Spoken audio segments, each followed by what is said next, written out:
Hi friends, welcome to my channel. ఈరోజైతే మా పిల్లలకు ఎంతో ఇష్టమైన బెల్లం లడ్డూలు చేస్తున్నాను.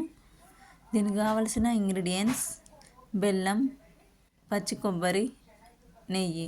ఒక కడాయి పెట్టి అందులో నెయ్యి వేయాలి.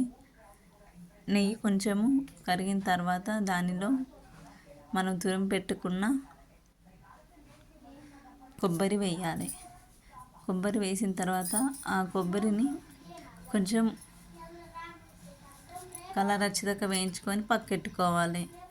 మరొక బాండీలో బెల్లం పెట్టి అందులో కొంచెం పాకానికి సరిపడా వాటర్ పోసి పాకం వచ్చే వరకు దాన్ని ప్రిపేర్ చేసుకోవాలి. పాకం వచ్చిన తర్వాత పాకం వచ్చిందో లేదో చూసుకోవాలి. ఇలా ఉండలు వస్తే లడ్డు చేయడానికి సిద్ధంగా ఉందన్నట్టు. ఇప్పుడు ఆ పాకంలోకి కొబ్బరి తురుమును వేసి కలుపుకొని కొంచెం గోరువెచ్చగా అయ్యేటట్టు పక్కకు పెట్టి ఉంచాలి.